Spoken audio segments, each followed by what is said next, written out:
going on, guys? My name is Austin. This is the Bodies of Business podcast. And today we're going to talk about caffeine. All right. And I'm pretty jacked up about it. And you need to know a lot about it just so you know when to take it, when not to take it, how much to take, and what are the benefits. And so let's just jump right into what are the takeaways from what I'm going to talk about today, because some people just want the goods and they just want to get out of here, so they can go drink their coffee and crush the day. The simple takeaways from this podcast are going to be caffeine blocks the brain's fatigue chemical adenosine, keeping you alert. Adenosine, we'll get into that a little later, but I want to tell you these things up front. So if you don't have a lot of time, that's the whole point. Okay. Adenosine, it blocks those receptors in your brain and then keeps you alert. The best time to drink caffeine is 60 to 90 minutes after waking. Okay. And obviously waking in the morning. Okay. So if you wake up around like 6 or 7, let's say you wake up at 7, the best time to drink it would be around 8 or 8:30, because we'll get into more of the reasons why, but your cortisol and adrenaline, all that wakes you up naturally. All right. So 60 to 90 minutes after waking is a good time to drink your caffeine. And there's also a lot of caveats to all this stuff. So just so you know, if you want to take this and run with it, there's more information to come. All right, you need to stop drinking caffeine around 8 to 10 hours before bed to protect your sleep. And that's because caffeine has a half-life. So half of it stays in your system after a certain amount of time. So we'll get into that as well. The benefits of caffeine include better focus, improved exercise performance, and mood enhancement, which is pretty cool. And then the last one, little takeaway, is a typical effective dose of caffeine is between 50 to 200 milligrams per sitting, and anything less or equal to 400 milligrams per day for most adults. Things to keep in mind, notes to remember. Be cautious with your use and adoption of caffeine if you are not caffeine adapted. So don't just be going and drinking like a 300 milligram caffeinated drink, because that's gonna, obviously gonna do a bunch of things if you're not caffeine adapted. Now, most people can ingest around 100 to 200 milligrams of caffeine before doing focused work, and that's going to help people focus. And then the last thing, note to remember, is caffeine increases the density and efficacy, the number and function. Basically, that means the density and efficacy, the number and function of dopamine receptors in your body. By drinking caffeine, you are increasing the ability of dopamine to have greater effect of increasing motivation and drive, which is pretty interesting, because we're going to talk about why companies like Starbucks, Dunkin' Donuts, and why selling caffeinated drinks with sugary drinks is like a motivation just trigger and a dopamine just nuclear bomb. Anyways, so I thought it was kind of interesting to look up some numbers of Starbucks, Dunkin' Donuts, and Folgers, because those are the 3 caffeine heavy businesses that I know of, and I want to talk about what they're worth. Starbucks is worth $110 billion. Dunkin' Donuts was bought for $11.3 billion by Inspire Brands back in 2020. And then Folgers is actually a J.M. Smucker brand, and J.M. Smucker's worth about $14 billion. So which it's pretty incredible. Starbucks is worth $110 billion, which is like 10 times both Dunkin' Donuts and Folgers, which is insane. And then I looked up the caffeinated beverage industry throughout the whole world, and they say it's around $285 billion total. And when you think about that, it's even more interesting, because Starbucks is about 1/3 of the caffeinated beverage industry in the entire world. Good gracious, that is a company right there. Let's jump into these questions. I wanted to answer these questions as best as I could, because I think they'll be helpful. And the first question is, how does caffeine prevent us from being sleepy? Because most people think, it's going to wake us up, but it actually prevents us from getting more sleepy. And that is because of this molecule called adenosine. So caffeine works by blocking a chemical in the brain called adenosine. It's known as an adenosine receptor antagonist.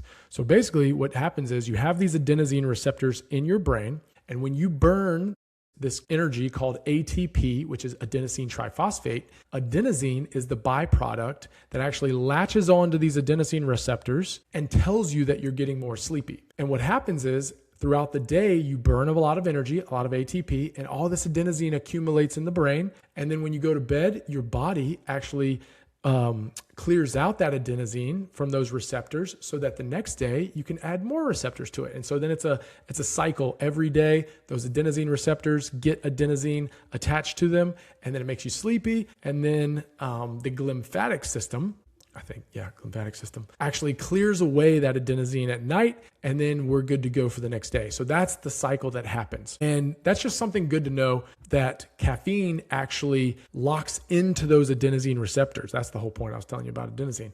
Those receptors, it's so interesting, are just, the shape of them. Caffeine locks into those adenosine receptors, and adenosine is not able to attach to their receptors. So they're all just floating around still, and the caffeine's in there basically preventing the adenosine from attaching. So that's why you can stay more alert, is because you don't have adenosine attaching to the adenosine receptors to say that you're sleepy. And so I thought that was really interesting, because caffeine definitely has effects on our blood pressure and like energy levels a little bit, but it's actually preventing us from being sleepy. It's not necessarily like waking us up, as opposed to preventing adenosine from making us sleepy.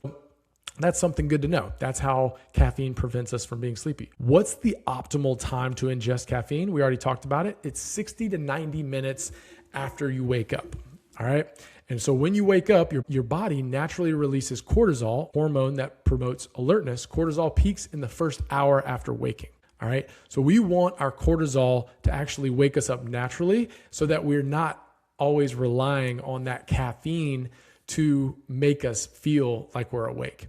And that goes back to getting enough sleep. You need to get they say around 7 to 9 hours of sleep on a consistent basis, in order to clear all of that adenosine out and make us more awake, right? So when you wait 60 to 90 minutes before you take in your caffeine, you allow your cortisol levels to begin declining, and then you get that boost from the caffeine to wake you up even more and make you more alert. So we're using caffeine as a tool and not as a crutch in that sense, right? I know that a lot of times people don't get great sleep at night, so you need caffeine to kind of wake you up and prevent you from feeling sleepy, and prevent that adenosine from attaching on to those adenosine receptors. So I totally get it. Some people pull all-nighters to finish homework. Some people pull all-nighters to finish regular work. Some people don't get great sleep because you have kids and they're maniacs, and maybe they're newborns, or, some kids get scared at night and come sleep in your bed. So I get that there will be times where you feel like you have to drink some caffeinated beverage to make you stay awake because you have to survive. But if you're in a time in your life where you're like, you know what, I don't have kids waking me up at night, I don't have all-nighters to pull, but I want to optimize my productivity in the morning, wait about 60 to 90 minutes before you take that first sip of coffee or whatever caffeinated beverage you like, and then get that boost, okay? The next, number 3, the next question: when should you stop drinking caffeine and why? So most people stop drinking or consuming caffeine around 8 to 10 hours before bedtime. And why is that? So caffeine has a half-life that is about 5 to 7 hours. That means if you drink 200 milligrams of caffeine at 2 p.m., at 7 to 9 p.m., you have 100 milligrams still in your system. 100 milligrams of caffeine still in your system. It can interfere with deep sleep and even prevent you from falling asleep normally. Caffeine can reduce deep sleep, REM sleep, and overall sleep quality. For someone who goes to bed at 10 p.m., a good rule of thumb is to avoid caffeine after 12 to 2 p.m. Now, also, I know that some people feel like they get that afternoon crash, and there's a lot of reasons why that might be the case. So most people turn to caffeine to try to wake them up. One thing that you can do that will give you a boost of energy without having to drink caffeine is to take a little nap. About 10 to 15 minute nap is a great way to get that boost of energy in the afternoon. Now, I know not everybody has the ability to take a nap in the afternoon because you have obligations that you have to attend to. But if you are able to, it's actually very so gratifying to take a 10 to 15 minute nap. And then once you wake up, you have so much more energy. And the reason why I say that is because a lot of times, if you're drinking caffeine at 3, 4, 5 o'clock in the afternoon, that half-life of the caffeine is going to still be in your system. And so some people will say, man, I could drink a glass of, or I could drink, triple shot of espresso and fall asleep just fine. Well, that might mean that you are very caffeine adapted and your body has actually built up enough adenosine receptors in your brain that it's like, okay, even though this person is addicted to caffeine and can't stop drinking it, we had to make so many adenosine receptors in your brain so that we make you fall asleep. And you can drink as much, and you can keep upping the dose of caffeine, and we'll keep making more adenosine receptors. So with that being said, you don't always have to drink caffeine in the afternoon to give yourself a boost. You can use that nap tool to do that. It's a power nap, and we're not going to get into that too much, but that is just something to be aware of. Now, if you're good with drinking a cup of coffee or something with caffeine in the afternoon and you can still sleep very well, a good rule of thumb is to stop drinking caffeine between 12 and 2 p.m. or roughly not after 2 p.m. because of that half-life of the caffeine in your system. All right. Now, what are some benefits of drinking caffeine? Caffeine is one of the most widely consumed performance-enhancing substances in the world, and moderate intake has several benefits. Increased alertness and focus. Caffeine stimulates the nervous system and improves reaction time, attention, and mental clarity. It improves physical performance. Caffeine can increase athletic performance by mobilizing fatty acids for energy, reducing perceived effort during exercise, and increasing power output. Studies show caffeine can improve performance 3 to 12% in endurance activities. And I have some fun information after this, but the Olympics actually put a ban on the amount of caffeine you could have in your system before you competed for about 20 to 30 years, I think, because they were seeing that caffeine was actually a major benefit for people to take. And the NCAAs actually have a ban on the amount of caffeine that you can take in. It's not just, it's a very high amount. Like it's a high amount of caffeine in your system,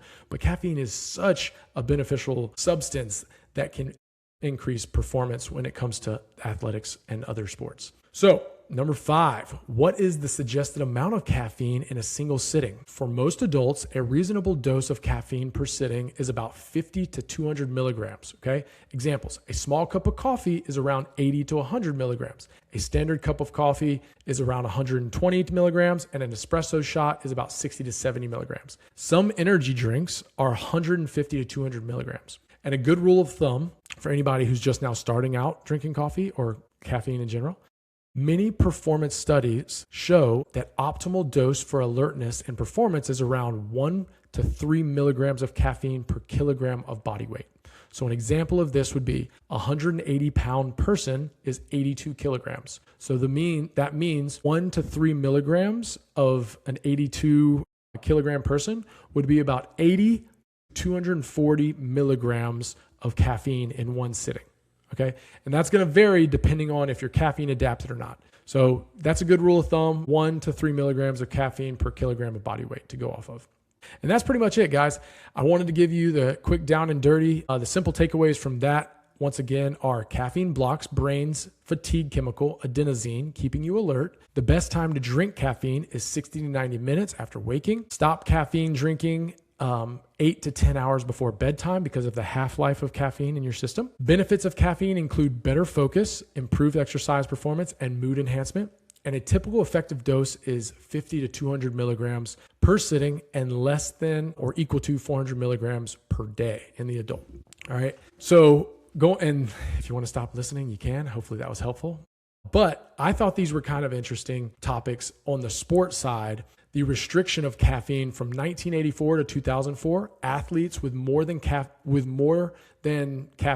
caffeine in their urine during competition risked disqualification. So a notable case was in 1972 Summer Olympics judo medalist Bakava Budaya, I don't think that's how you say it, but was stripped of his silver medal for excess caffeine, foreshadowing the strict rules that followed. What I'll say is the Olympic Committee removed this ban in 2004 because it was difficult to distinguish between intentional performance enhancement and normal dietary consumption. So then I looked into the NCAA's and their restrictions on caffeine, and it says, yes, the NCAA restricts caffeine consumption, treating it as a banned substance if a student athlete's urine concentration exceeds 15 micrograms per milliliter. This limit is roughly equivalent to consuming 500 milligrams of caffeine, about 6 to 8 cups of coffee, 2 to 3 hours before competition. That would make me jump off the walls. Insane. It's just good to note that caffeine is it's one heck of a substance that can really improve performance. So you need to be aware that I remember when I used to take pre-workout and it had some caffeine in it, it would make my face tingle and it would make me like kind of jittery. So I don't take too much caffeine, to be honest, because I think it gives me some headaches sometimes. And they say that people that ingest caffeine for too long, too much over a long period of time, if you go off of caffeine, like give yourself like a fast from caffeine, maybe a week or two, you can have headaches, you can feel irritated and all this stuff. It's because your body's kind of coming back to baseline from all the caffeine that you've ingested all the time and all the adenosine receptors that you've built up over time. Your body actually will remove some of those adenosine receptors over time, because if you're not taking in caffeine, then you don't need as much adenosine to make you sleepy. So that's kind of interesting. So be careful on the amount of caffeine that you're ingesting, because you're just going to only have to increase the dose more and more and more to keep you feeling wide awake. But if you are somewhat responsible with your caffeine intake, then you're probably pretty good. If you're having like 1 to 2 cups a day, you're probably fine. Anyways, I wanted to look into this aspect because I was interested. Starbucks is a $110 billion business, and there's a reason for that. And it's because when you mix caffeine and sugar, you have a very, very delicious addictive substance, in the sense of people are going to want to come back to that time and time again. So it asked, is caffeine an addictive substance? The short answer is yes, caffeine can be addictive, but it's considered a mild addiction compared to substances like nicotine and alcohol. And then I asked, why do drinks that contain caffeine and sugar why do drinks that contain caffeine and sugar become so delicious and make us want more? Simple question. Short answer, the combination of sugar and caffeine makes drinks extremely appealing because it activates multiple reward systems in the brain at the same time. Explanation is here. Sugar stimulates the brain's dopamine system, which is the neurotransmitter involved in pleasure, reward, and motivation. When you consume sugar, your brain releases dopamine, making the experience feel enjoyable and reinforcing the behavior, so you want to repeat it. Caffeine works differently. It blocks adenosine, the chemical that makes you feel tired, which increases alertness and also boosts the activity of stimulating neurotransmitter like dopamine and norepinephrine. When you combine the two, sugar creates immediate pleasure and energy. Caffeine increases alertness and amplifies dopamine signaling. Together, they create a strong reward loop in the brain, which makes the drink feel both energizing and satisfying. So I wanted you to know that, because I think we blindly drink caffeine sometimes and we just think, oh, I need something that's going to wake me up and get me, going. Whereas you definitely you want things more when they make you feel good. And so it's just good to know that. And it's good to know why they make you feel so good. Something as harmless as a caffeinated beverage from Starbucks, can have many reasons why you're going to want that again and again and again and again. So just be aware of that. I think that's all I really wanted to talk about today about caffeine. And hopefully I didn't belabor any points too many times. And hopefully that was very informative. And, they say that caffeine is very, very beneficial for people. It can help with Alzheimer's, and different other neurological diseases over time, like moderate caffeine consumption is actually very beneficial to prevent those types of diseases. So I think that's important to say. You don't want to abuse caffeine because that can have some harmful effects. And you want to take caffeine at the times recommended so that your biology is also in line with your caffeine consumption. Hopefully that helps, guys. And yeah, enjoy your cup of coffee tomorrow at the right time. And I will say, people will always probably offer caffeinated beverages to you at many different times during the day, or people are going to want to go get caffeinated beverages throughout the day. But one thing you just need to keep in mind is that in the morning, it's best to not eat or drink very sugary, I'll just say sugary, high sugar beverages, because that will up your blood glucose a lot. And then you'll crash, and you don't want that blood sugar high and low. You want to keep it pretty sustained. Caffeine, on the other hand, is different. So with the caffeine and the sugar, you get a huge boost. But if you're just drinking the caffeine, you're just getting that adenosine blockage and you're not getting that blood glucose spike. Okay. So that's it. Just be aware of the things that you're doing. And caffeine is part of that if you do ingest caffeine. So that's all I got, guys. Hopefully that's helpful. Get after it, crush it, and have a great day. Thanks for watching.